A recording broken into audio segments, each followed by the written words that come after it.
I'm going to give a talk, and I'm going to divide this talk into two parts. One of which I'm going to give today is on Chaucer's Art of Characterization, which you see in the general prologue to the Canterbury Tales.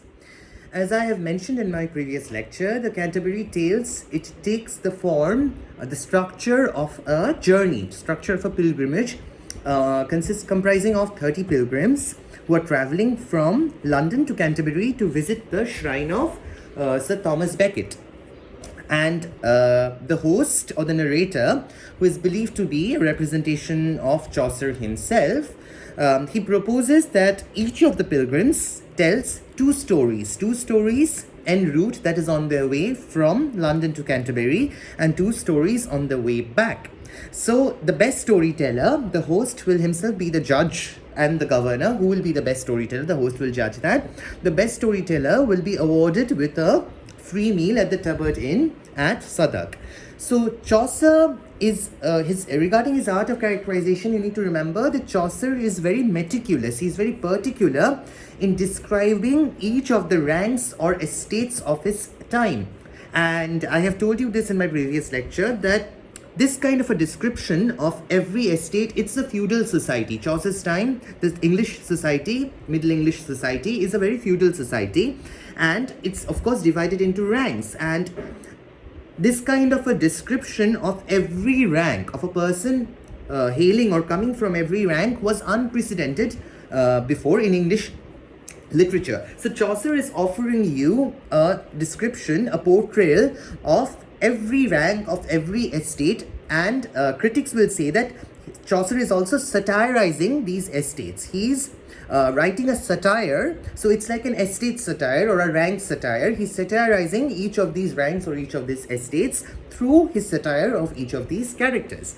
And he's also offering you a satire of the church of his time, the Roman Catholic Church of the time. So the general prologue, it begins with a eulogy or with a praise of spring. Spring is seen as the season of fertility. It's also seen as the season of the rains and festivity. So the prologue begins with a praise of spring, and thereafter Chaucer goes into a description of each of his characters. And each of these characters, of course, they will thereafter tell their own tales. Okay, so the first character that Chaucer introduces us is that of the knight. We see that the knight is a nobleman, and in the host's eyes or the narrator's eyes, the knight is known for his military prowess. He is known for his loyalty, his honor, his generosity, and his good manners. He conducts himself in a polite and in a mild fashion, and he never says an unkind word about anyone. We are also introduced to the knight's son, the Squire, who is training to become a knight himself. And he is described as a strong, beautiful, and curly-haired young lad with a dreamy look in his eyes, and he is described like a courtly lover. Okay. Next, there's a description of the knight's yeoman or the freeborn servant. Yeoman wears a green dress covered from head to toe, and he carries an enormous bow, and he also carries feathered arrows with himself. Next, the narrator is describing the prioress, who is known as Madame Eglantine. Okay, the prioress, she is not a part of the royal court, but she behaves as if she is imitating the manners of the royal courts. She eats very daintily, very particularly, and after eating, she will wipe her lips with a handkerchief and make sure there is no grease sticking to her mouth before drinking from her cup. Okay, after this, Chaucer goes into a description of the monk. The monk is the next pilgrim that the narrator describes. The narrator, I told you, the host, is a representation of Chaucer himself. His name is Harry Bailey. I've mentioned the name in my previous lecture. The monk is an extremely handsome man. He loves hunting, and he keeps many horses. Okay, he's an outsider to the monastery in the sense that he deals with the monastery's external affairs. And you see that although he is a monk, he does things which a monk is not supposed to do, such as hunting, he also discourages other monks. He also, the monastic order discourages monks from engaging in things like hunting. But the monk loves hunting. So it's, in a way, he's a monk. At the same time, Chaucer is giving you a caricature of the monk in the sense that he's an extremely handsome man who loves hunting. After the monk, you have the friar. Who is the friar? The friar is a member of the religious order who lives entirely by begging. He's a jovial, pleasure-loving, well-spoken, and socially agreeable person by nature. He hears confessions and assigns a very easy penance to people who donate money. And here is Chaucer's critique of the church. What does the friar do? The friar receives confessions, and you are in Christianity, in the Roman Catholic tradition, you're supposed to confess to the church, you're supposed to confess to the friar, and the friar is supposed to offer you a pardon, give you a pardon. And you see that this friar, he sells pardons. So, a person who is giving him a lot of money is easily pardoned.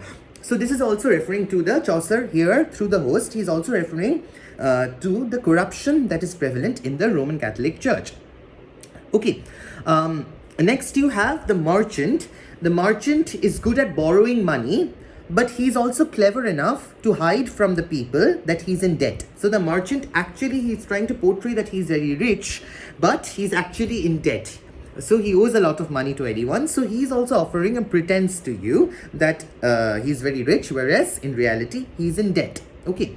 Chaucer is offering you a caricature of all of these characters. You see the monk, I told you, who loves hunting. You see the friar, who is selling pardons.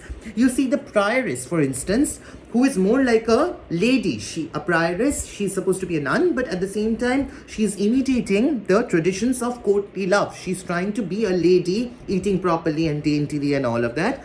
And at the same time, you have the knight's son, the squire. He's more of a courtly lover with his good looks than he's a aspiring knight. So you see that, each of these characters are, in a way, they project themselves to be something that they're not, They love to do something. At the same time, their rank or their profession makes them do something else. So Chaucer is offering, in a way, he's offering a caricature or a critique of this rank system that was prevalent in his time in feudal society. In England. England was a largely feudal society at that point of time. So Chaucer is offering you a caricature or a critique of this. In particular, he's offering you a critique of the church, of the institution of the church. In my next lecture, I will talk about the other characters who Chaucer describes, and a very important character who will feature and whose tale you also have in your syllabus is the wife of Bath. I'll come to that in my next lecture.